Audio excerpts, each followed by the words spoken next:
Bueno, bienvenidos nuevamente. Habíamos quedado en la sesión anterior, la grabación anterior, en la idea de la arquitectura gótica con acento en la búsqueda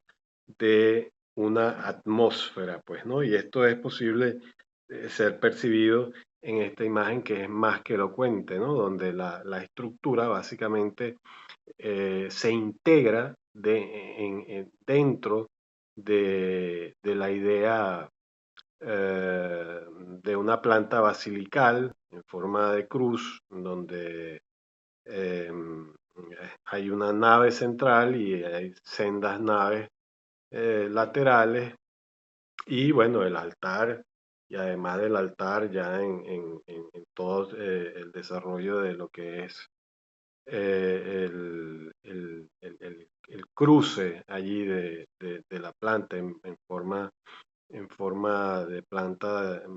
en cruz. Allí pues el altar principal desarrolla todo lo que es el tema de la misa, ¿no?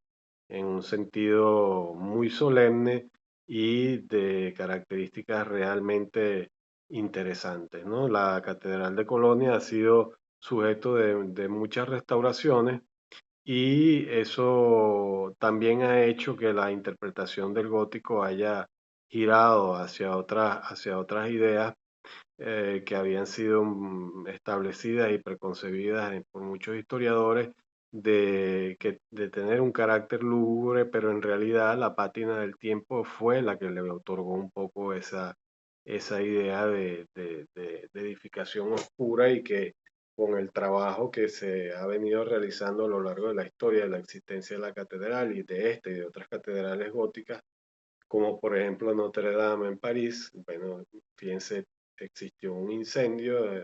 unos años atrás y hubo que restaurar en gran parte del techo y de la Catedral de Notre Dame en París, de manera que son obras que están en permanente construcción, como les indicaba inicialmente, y en esa evolución, además, con la introducción de nuevas técnicas en la restauración, bueno, hay criterios sobre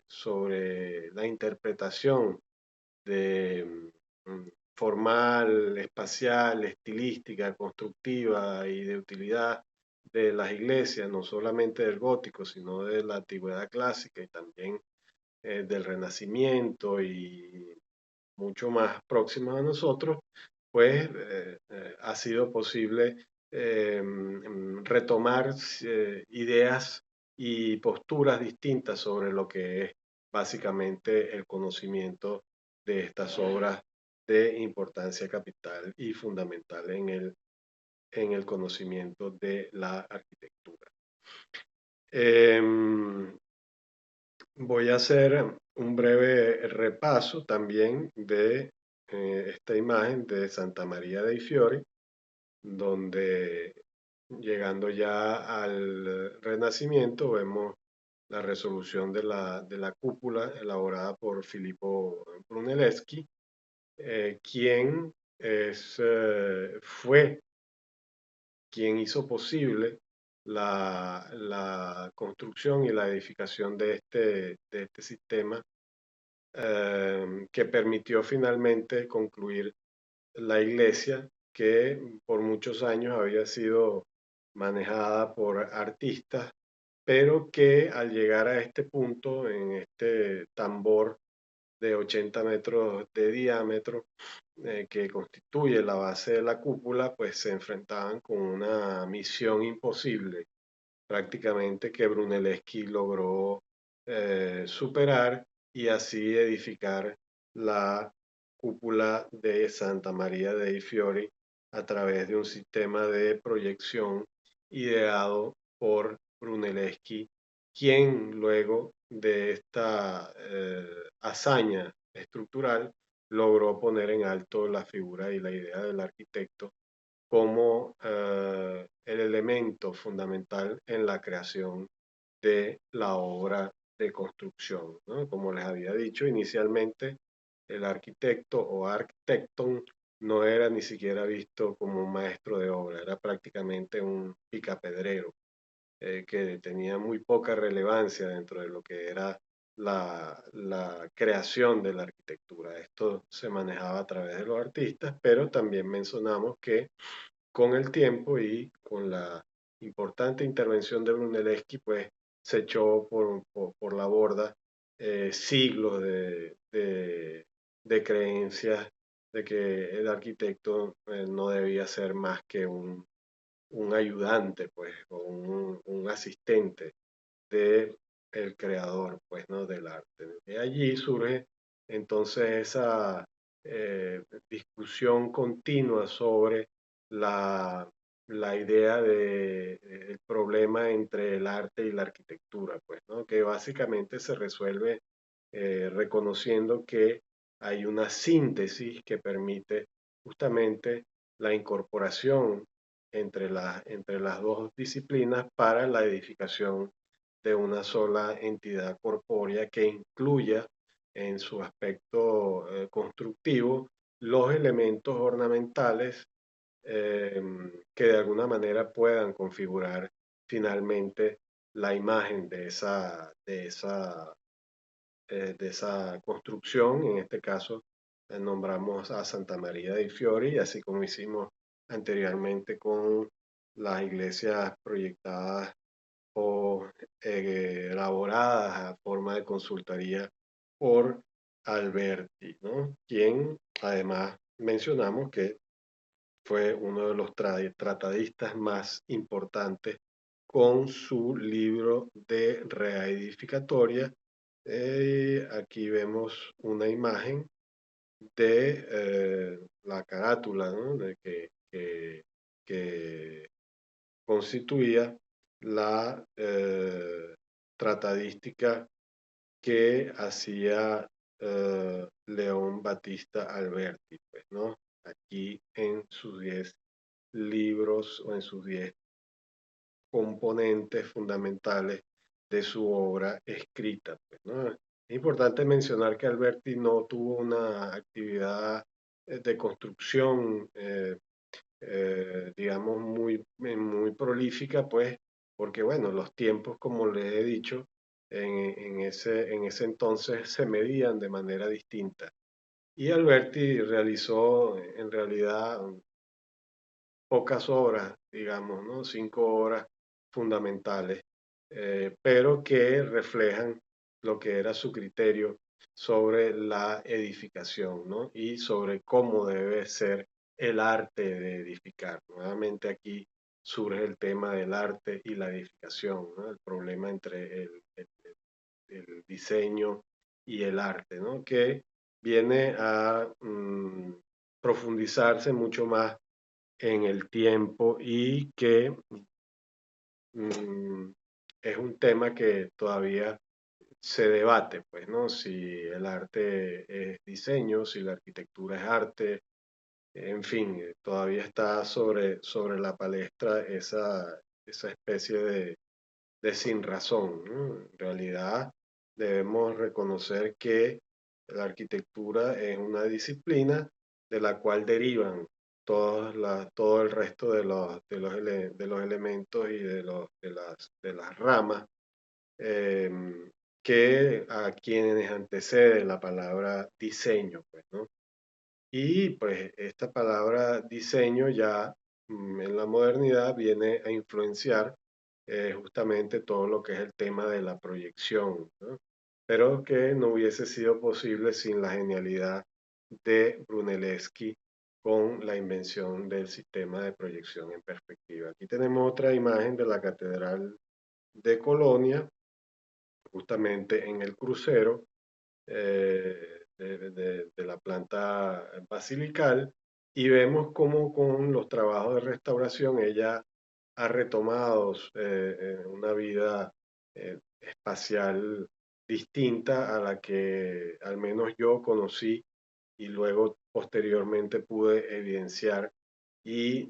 corroborar esa diferencia entre un antes y un después de intervenciones sucesivas y restauraciones que se le fueron haciendo a lo largo del tiempo. y de esta manera comprender que el sentido de la arquitectura viene determinado también por la noción del arte, pues, y que ellas dos se unifican en una sola cosa, en un solo objeto que se construye a través de una lógica estructural de que yo considero particularmente eh, que tuvo un amplio desarrollo en el gótico, pues, ¿no? De allí, como les mencioné anteriormente, la comparativa entre estos dos tiempos. Ahora bien, eh, la idea de la iglesia o la idea del templo ha sido un tema permanente dentro de lo que es la arquitectura, ¿no? Y en la modernidad también el tema de la arquitectura religiosa tiene una importancia capital, ¿no? Pero ya en la modernidad, pues con todos los sistemas de proyección conocidos, la arquitectura evoluciona también hacia una expresión un tanto más orgánica, ¿no? Y en otro ámbito también racional, pero básicamente el tema de la iglesia, el tema religioso, el tema del templo en la modernidad viene también influenciado mucho por la idea de la construcción de un objeto o de un elemento con características que tienen que ver mucho con el aspecto escultural y además también con el aspecto del desarrollo de una atmósfera especial en su interior. Aquí vemos como ejemplo la catedral perdón, la iglesia o catedral de Notre Dame du Haut, o también conocida como Ronchamp, del arquitecto Le Corbusier,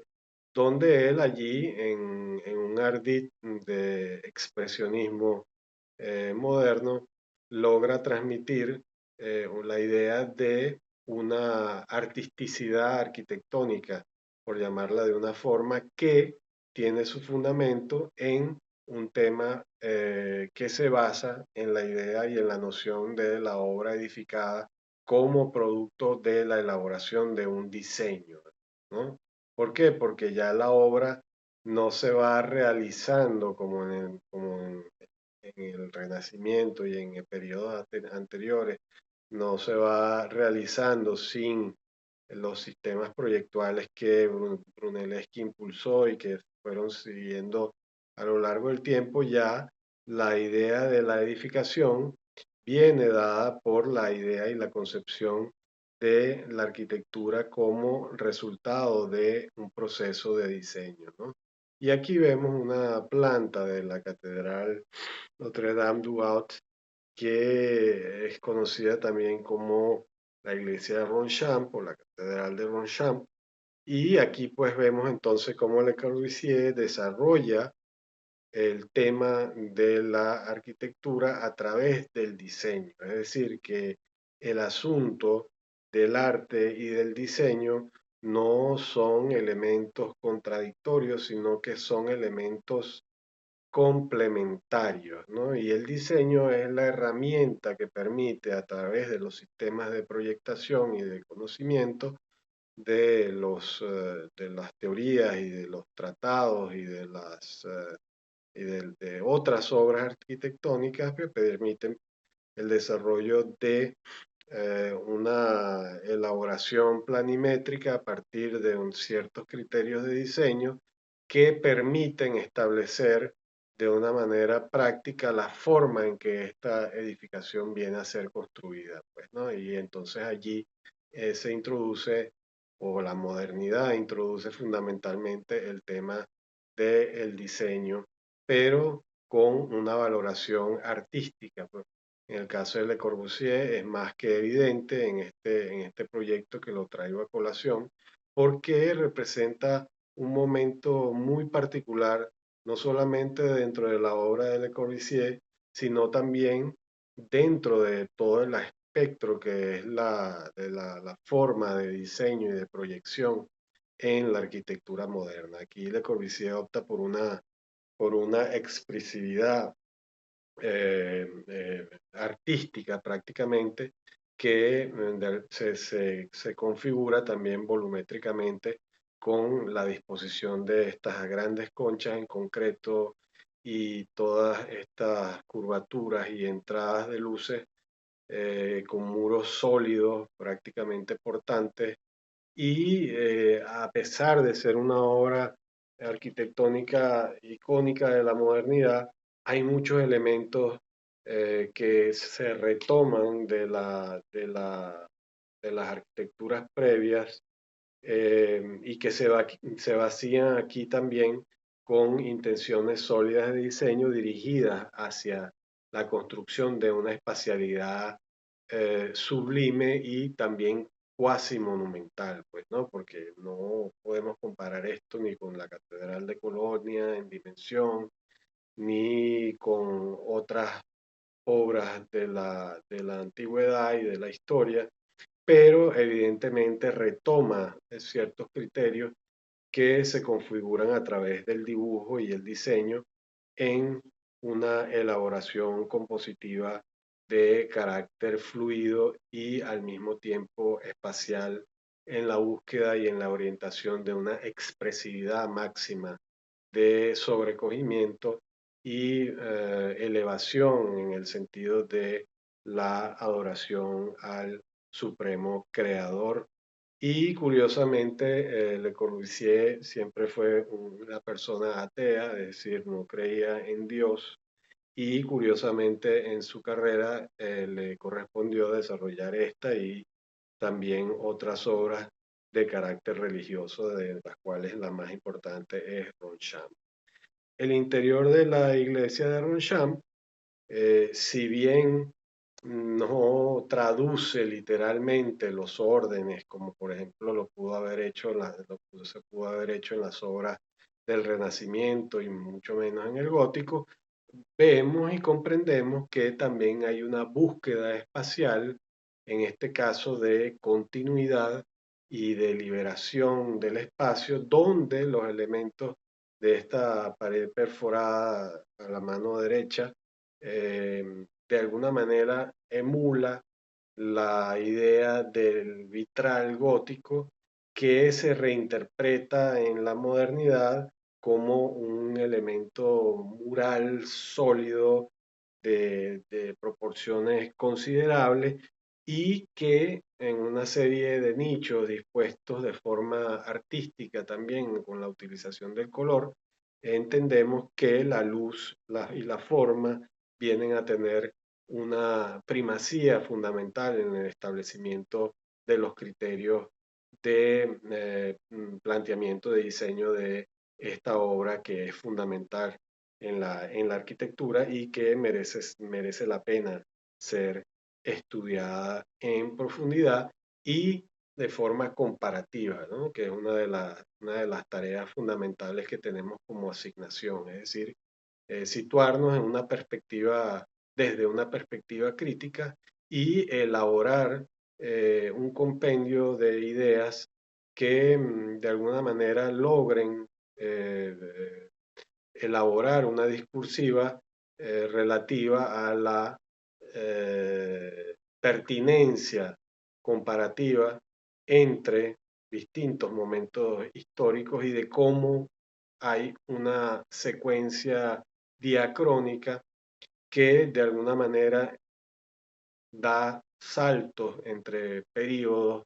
en su comprensión y que pues se van desarrollando y se van constituyendo en obras de distinto carácter, pero evidentemente buscando las mismas intenciones, ¿no? Que son el sentido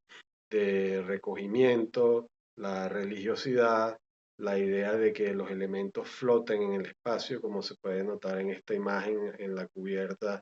de concreto armado, que viene a ser uno de los elementos más importantes dentro de la modernidad y dentro de la obra de Le Corbusier. En este caso, estamos haciendo mención, como les venía comentando, a la iglesia de Ronchamp. Esta, esta, esta variación expresionista de la idea de lo que debe ser el recinto religioso, ¿no? Y le damos la importancia que se merece porque evidentemente, así como las obras de Alberti, como las genialidades de Brunelleschi, esta obra reúne también condiciones que de alguna manera hacen referencia a los postulados de Vitruvio, de Firmitas, Utilitas y Venustas. Hay un desarrollo estructural importante, hay una concepción utilitaria que es fundamental y también hay la idea de la belleza, pero la belleza ya comprendida como la ausencia del ornamento y de la vivencia del espacio y en toda su magnitud. Y realmente hay un carácter de sobrecogimiento que se percibe cuando uno se adentra dentro de esta edificación y sobre todo que ella está emplazada con unas consideraciones muy pertinentes relativas también a su contexto y entorno natural, que de alguna manera se dispone en un lugar específico desde el cual uno puede tener distintas percepciones exteriores del volumen y en el sentido del recorrido y de la aproximación a la edificación y en el ingreso a la misma, hay muchos valores que nos recuerdan a los sentidos de recorrido cuando uno asciende a la Acrópolis en Grecia, pues, ¿no? Y no olvidemos que Le Corbusier eh, no es arquitecto de formación, su profesión original es de relojero, pero decidió viajar por el mundo y registrar en dibujos y bosquejos y, y esquemas todos los conocimientos de las obras fundamentales de la arquitectura que existían para ese momento y que eran herencia histórica, pues, ¿no? Entonces la formación de Le Corbusier fue una formación, digamos, viajera que se vino alimentando a través del conocimiento y de la visita de las obras fundamentales de la arquitectura, pues, ¿no? Y esto, lógicamente, refuerza la idea de que hay una influencia muy importante de los preceptos establecidos en el arte de la antigüedad, luego unificados y sintetizados en la arquitectura y pues hasta llegar a una expresión expresionista y abstracta de, de importancia capital, donde se introduce el tema del diseño de la mano de los sistemas de proyección establecidos en el Renacimiento y a partir de allí, pues, el recorrido hasta nuestros días viene alimentándose, retroalimentándose, adquiriendo, descartando elementos que en épocas se consideran válidas o válidos de ser incluidos como elementos de proyectación, pero en otros sentidos se van descartando y se van dejando de lado algunos otros por considerarlos eh, no acordes, digamos, con los propósitos de diseño y composición, ¿no? Ya en este momento podemos hablar de la idea de el diseño como la herramienta fundamental en la proyectación y el conocimiento de la arquitectura y de la preconcepción de la obra y el saber cómo la obra va a ser antes de haber sido edificada. Y esto es fundamental, ¿no? El tema del arte es también complementario. En este caso está sintetizado con la obra arquitectónica por su carácter expresionista y también en toda la elaboración de el manejo de la luz a través de las fenestraciones y de el desprendimiento y la separación de los planos constructivos que vienen a constituir toda la espacialidad continua de la obra de arquitectura moderna. Allí Le Corbusier tiene una importancia fundamental y de sus obras, pues esta se puede considerar una de las más importantes porque es además una de las más particulares y es una de las que dentro de el desarrollo de toda su obra tiene un acento muy importante por su peculiaridad, su particularidad en cuanto a objeto, pues, ¿no? Y en cuanto a búsqueda espacial. Es algo que posteriormente Le Corbusier vuelve a investigar en sus intervenciones arquitectónicas en la planificación de la ciudad de Chandigarh en la India, pero también es importante mencionar que no solamente Le Corbusier es un arquitecto que se ha formado visitando las obras de arquitectura, también Louis Kahn, de alguna manera se aproxima a la idea de su concepción arquitectónica, que la veremos en las próximas clases, también tomando en cuenta el conocimiento de la historia y ese conocimiento de las ruinas de la antigüedad clásica que visitó, marcaron fundamentalmente la obra de Louis Kahn e inclusive también en la contemporaneidad o digamos en la posmodernidad o tardomodernidad del siglo XX, también se puede evidenciar a través de Tadao Ando, quien fue un arquitecto que fue además también autodidacta y que también lo revisaremos en esta materia y en esta clase más adelante. Y pues culmino con lo que yo llamo las catedrales de la modernidad. Y aquí damos un salto importante dentro de lo que es el hecho arquitectónico,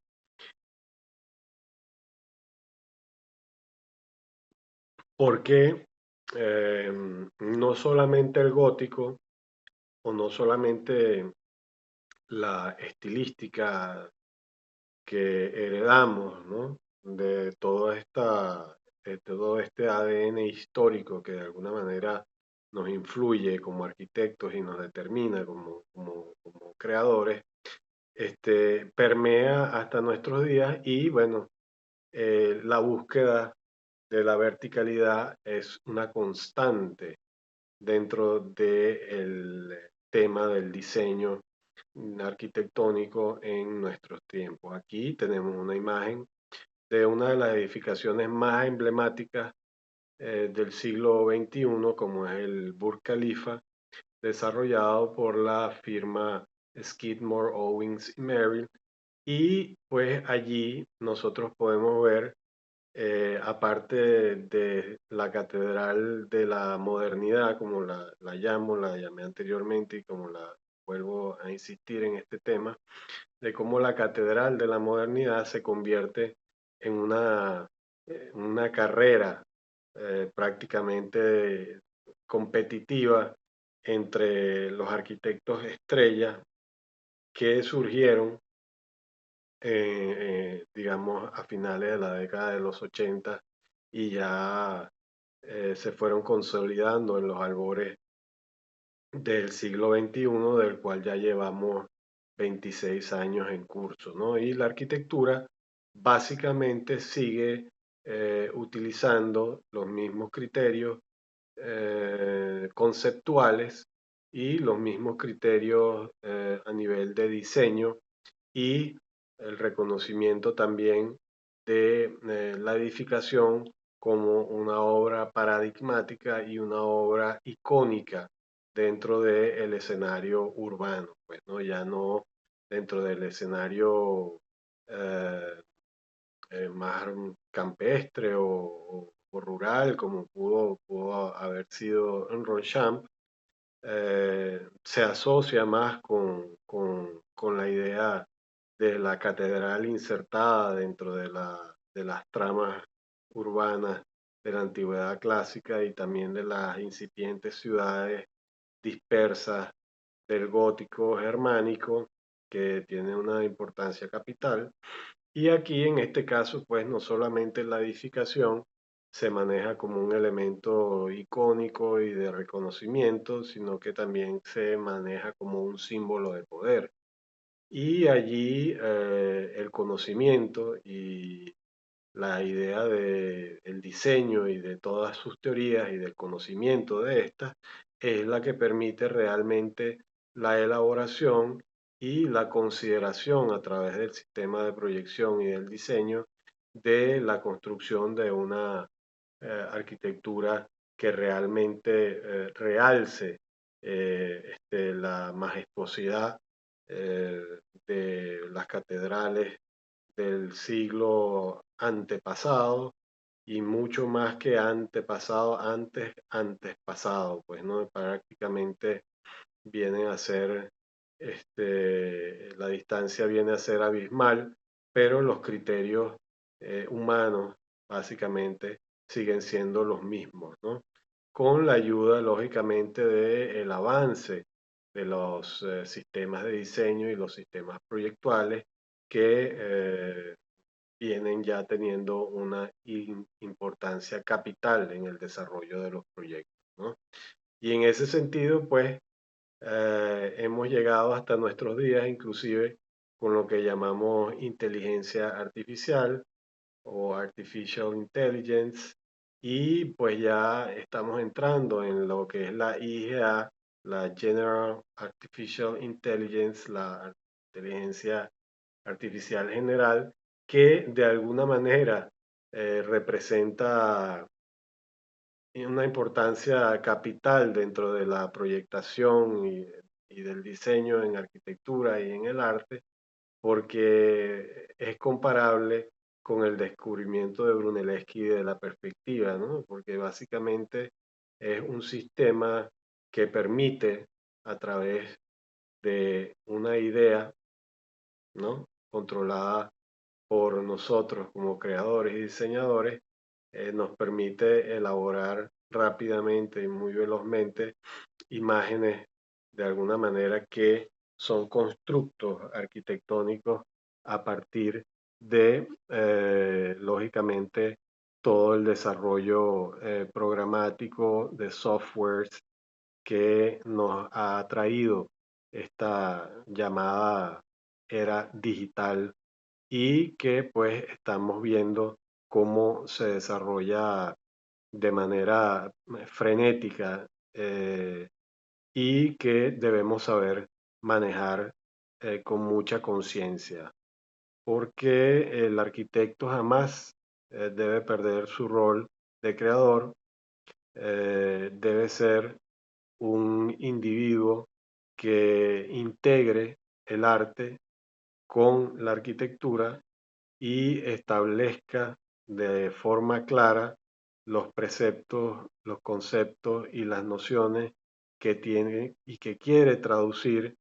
a través no solamente de la idea de la edificación como un monumento, como en el caso del Burj Khalifa y otra serie de obras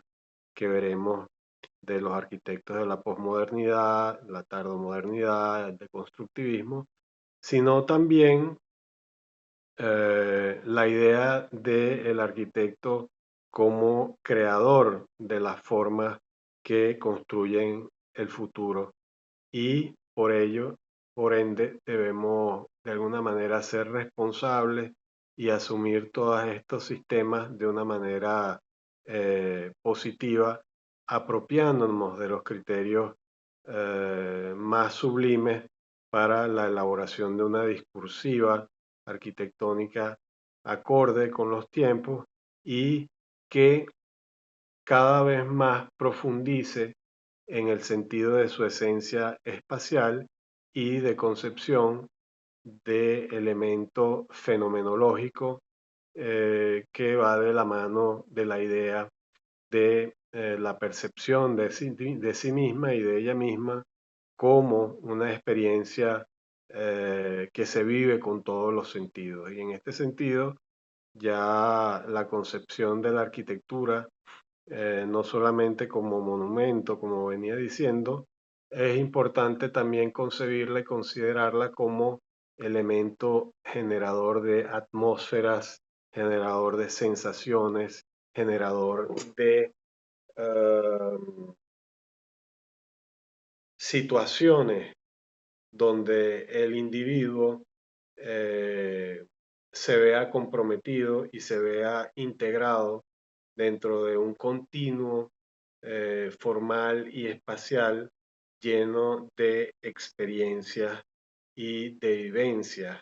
que van desde la simple observación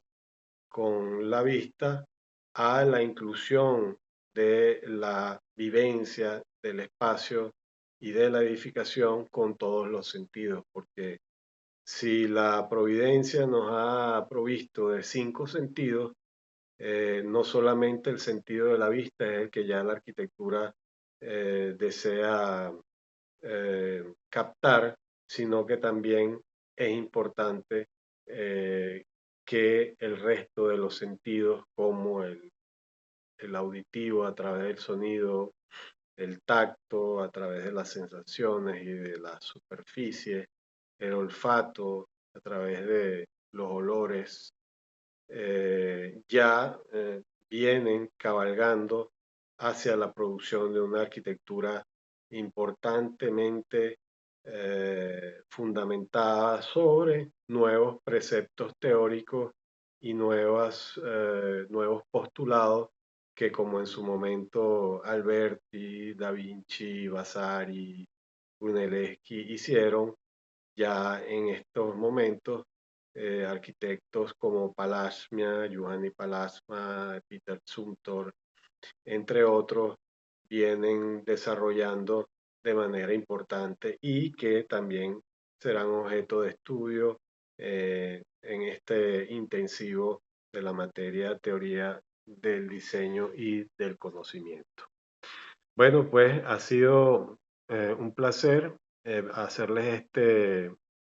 segundo paseo dividido en 2 sesiones eh, del día de hoy,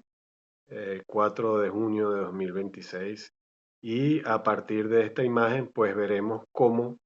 ah, va a ir evolucionando el tema del diseño y del conocimiento de la arquitectura a través del diseño, la tratadística y la historia como elementos fundamentales en la concepción de lo edificatorio y arquitectónico. Bueno, espero que en una próxima oportunidad estén presentes los integrantes del curso, en este caso un integrante que tengo del curso. Eh, Espero que ya se incorpore en las próximas actividades que ya están dispuestas en el portal, las evaluaciones, y pues buscaremos los medios para contactarlo y para que se ponga al día. Ya lo hemos hecho a través de correo electrónico y pues buscaremos otros métodos para que entonces pueda incorporarse al curso de forma satisfactoria, porque verdaderamente es importante y relevante el conocimiento de todos estos temas que aquí se están tratando. Bueno, me despido con esto, muchísimas gracias y pues será entonces hasta el martes próximo. Nos vemos y que estén todos muy bien. Gracias. Hasta luego.